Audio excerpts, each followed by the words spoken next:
बहिणींना तर काय चाललंय आमच्या भाऊ बहिणीचं पाऊस येतोय का तुमच्याकडे? आमच्याकडे पाऊस चालू झालाय आणि लय पाऊस येतोय भाऊ बहिणीनं. तर सकाळी मी एक व्हिडिओ टाकलेला होता. अहो लय मोठा पाऊस चालू झाला. आला रे आला, लय मोठा पाऊस आला. सकाळी एक व्हिडिओ टाकलेला होता मी की माझ्या व्हिडिओचं कोण कोण वाट बघतंय, कारण की 2-3 दिवस जरा काय कारणाने मी व्हिडिओ टाकलं नाही, तर त्यासाठी मी एक व्हिडिओ टाकला होता. तर एक रेणुका नावाची बाजिंदी आहे, मनसंदी मनकवडी. तिचा सारखाच मला वाईट वाईट तर कमेंट येतच असते त्या बाजिंदीची. आपण काय तिला भोकाव बसलं काय कोणी काय माहिती. तर तिचं काय म्हणणं आहे माहिती आहे का, नवऱ्याजवळ राहिल्यावर येते, भावाचा जवळ घेऊन राहिल्यावर नाही येत.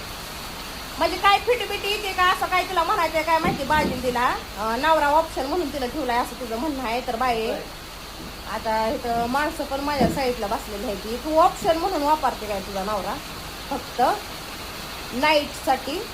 मला नको म्हणू मी ऑप्शन म्हणून नवरा वापरते. मी कसा नवरा वापरते ना ती माझी मला माहिती आहे. बाजिंदे तुला त्याच्या मी 25 दिलेलं नाही, त्या कळलं का?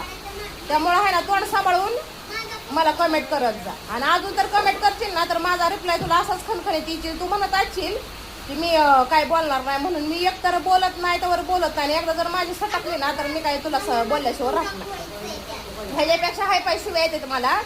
आणि तू जर मला कमेंट करशील ना रेणुका नावाची स्वामी समर्थांचा फोटो ठेवलाय आणि दुसऱ्याला वाईट वाईट बोलतीस फळे, तर नीट फळ, कळलं का? तर चला भाऊ बहिणीनं मला काही शिव्याचा व्हिडिओ नव्हता बनवायचा, पण मला काय अशा कुत्र्या आहेत की ती व्हिडिओ बनवायसाठी मला मजबूर करते आणि मला व्हिडिओ बनवावा लागतो. अजून पण तुला सांगते, तुझं माझं कंटेंट आहे ना तुझ्यावरच राहील. तू जर मला ही करशील ना कमेंट करशील तर माझं कंटेंट तुझ्यावरच राहील आणि तुझ्यावरच माझ्या व्हिडिओ येणार. तर असू द्या. चला मग घ्या, पाऊस यायला लागलाय. आता काय जास्त मोठा व्हिडिओ बनवत नाही, एक तर नेटवर्कचा लय प्रॉब्लेम असतो आमच्याकडे. ह्याची व्हिडिओ कधी पोस्ट होतोय काय माहिती. Bye bye.